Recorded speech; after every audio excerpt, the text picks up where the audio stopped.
In this video, we will discuss about how to apply a different constraints to a sketch. In the previous videos, we already discussed about how to create a sketch by using a different sketch entities. Please look at the videos which is already created to know how to create a different sketch entities. Let's move on to this video. Let's create a new document for it.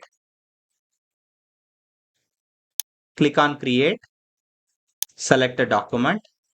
Let me rename the document as sketching constraints.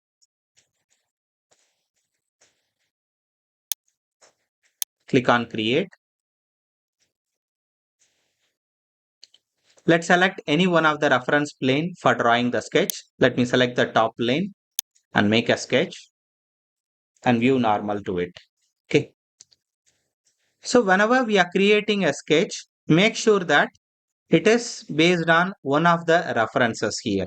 So the references may be the horizontal line or vertical line or the origin.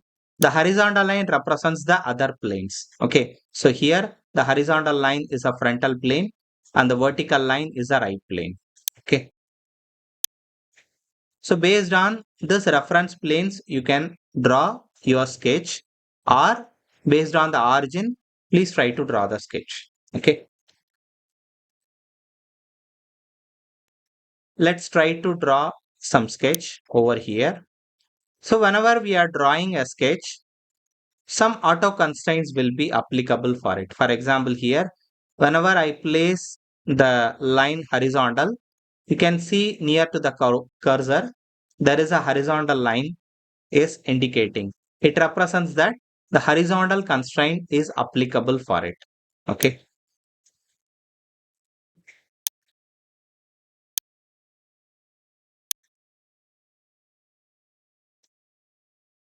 Now let's try to apply some of the constraint to this one. So in this line, I want to make it as vertical line.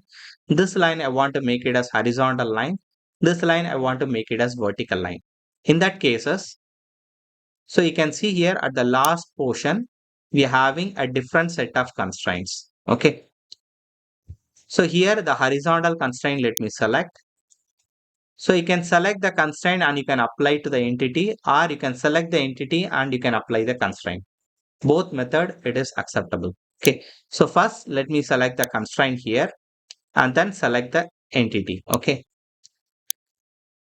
So in that case, after selecting the constraint also, you can able to apply to an entity.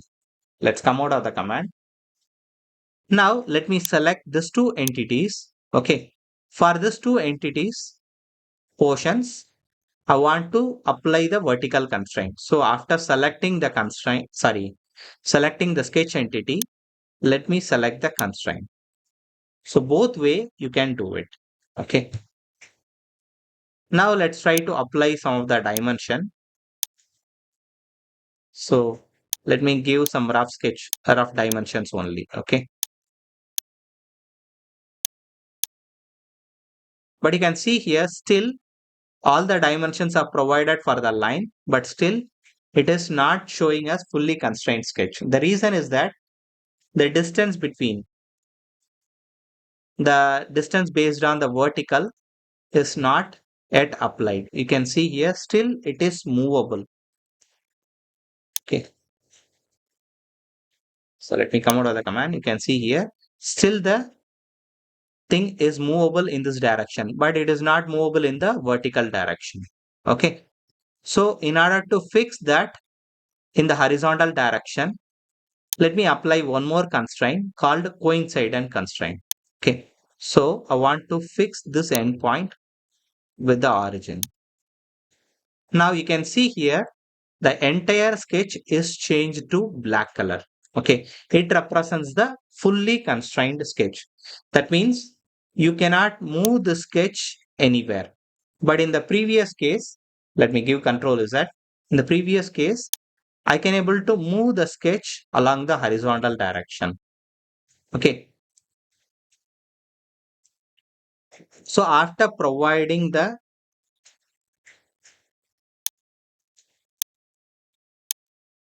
entire constraints, and whenever a sketch become a fully constrained sketch, you cannot able to move a particular sketch entity. Okay. So coincide and constraint will be useful if you want to uh, coincide a particular endpoint with respect to the other sketch. For example, there is a line and there is a circle. I want to coincide this center point with the endpoint. Okay. So let me give the coincide and constraint, this endpoint and the center point. So it will coincide the two things. Okay. Suppose if you are having a fully constrained sketch, for example, the definition, the dimension of this line is 60. Okay. Then in that case, if I provide a coincident constraint, it will move the sketch entities which is not constrained to the already constrained sketch portion of the sketch. Okay. So always the unconstrained sketch is movable. Okay. So coincident constraint will be applicable for the 2 points, or if you want to coincide a line in a particular distance. Okay, for example, there is one line here, there is another line here. Okay, let me define the distance of this line from a particular reference. Okay, so some 60. Okay, so this line I want to maintain at same distance of this line. In that case, I can apply a coincident constraint. So coincident, this line and this line. You can see here, now this line is at same distance of this line. Okay. So by this way also you can able to apply a coincident constraint. Okay. So if you want to set a particular distance based on the previously available dimension, you can use the coincident constraint. Now we are having a lot of circles. So all the circles I want to make it as concentric.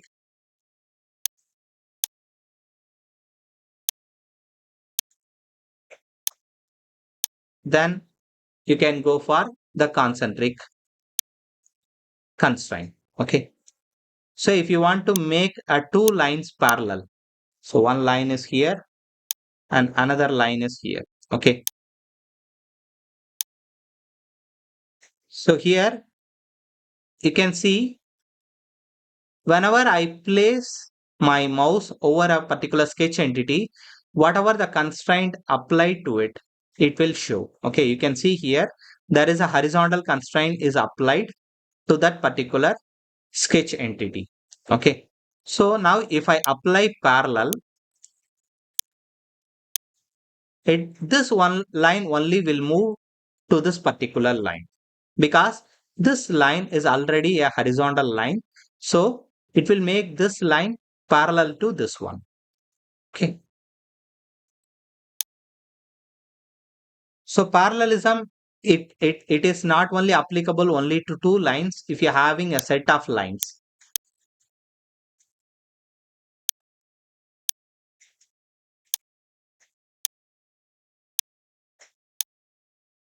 all these lines, if you want to make it as parallel, so select the entire lines, set of lines, and if you apply parallel, for all the lines, it will apply the constraints. So it is not only applicable for two sketch entities, it is applicable for as many sketch entities you are selecting. Okay. The next one is a tangent constraint.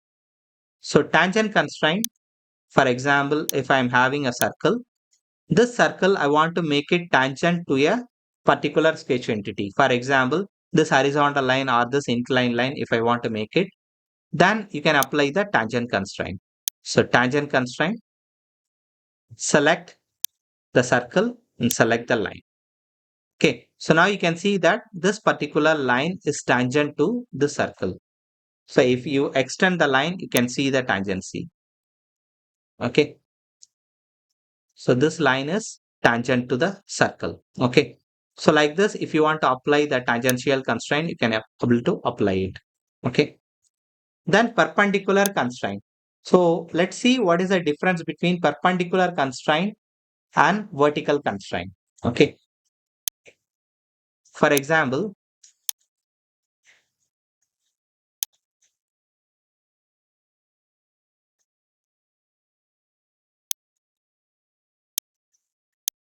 okay, so this one and this one, I want to make it perpendicular. Okay, so this, let me define an angle between these two. Okay, let me fix it as some 100. Okay, so after defining that, if you want to make this line and this line perpendicular, in that case,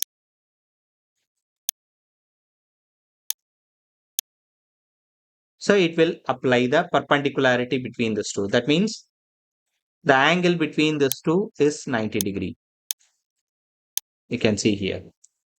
And if you want to make a particular portion vertical, so vertical constraint will be useful. So you can see here, always it will make a line vertical. It will not make this line perpendicular to any one reference. So always it will keep vertical based on the references. That is the horizontal and vertical plane. Based on that, it will always make it vertical. Okay. It will not take a reference based on this previous entity. It will take the reference based on this vertical line. Okay. So it will make it parallel to that vertical plane. Okay. So that is a vertical constraint. Equal constraint. So equal constraint will be applicable in most of the cases. For example, if you're having a lot of circles within a line. Okay. For example, there is a line. In this line, I had drawn a lot of circles.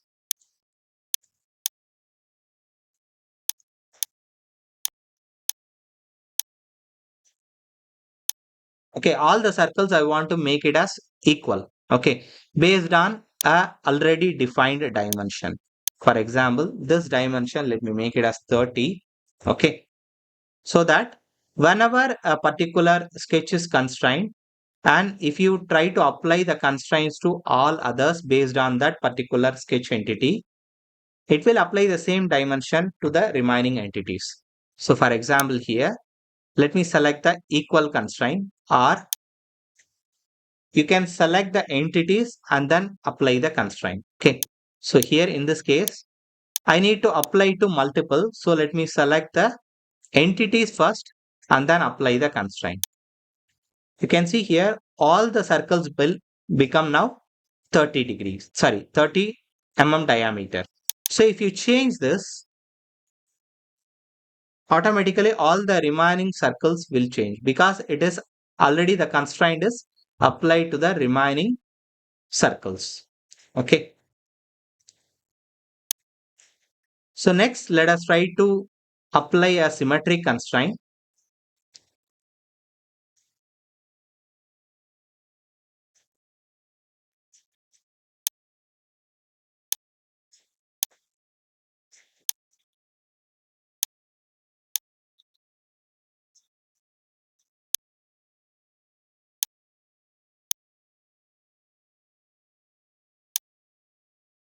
There is a reference here,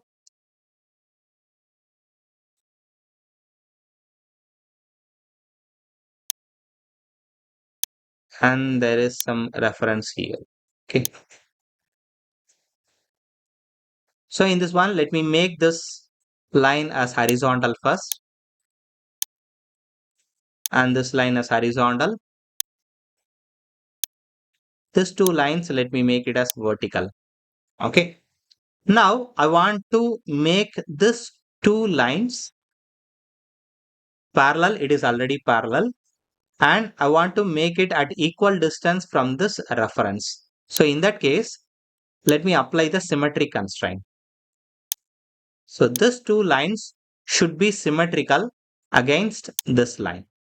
So you can see here the distances becomes equal now. Okay. So like that, if you want to provide some distances at equal distances from the particular reference, you can able to make it by using a symmetry. For example, here, let me draw a circle. Here, let me draw a circle. So in this case, these two circles, I want to make it symmetrical with respect to this horizontal reference. So in that case, so this line, this circle and this circle should be symmetrical with respect to this. Then automatically it will get adjusted. Okay. So it will be symmetrical based on this reference line. That is the use of symmetry. Okay. So Pierce and normal and midpoint constraints are advanced constraints. So let's try to see it on some other video. Thanks for watching.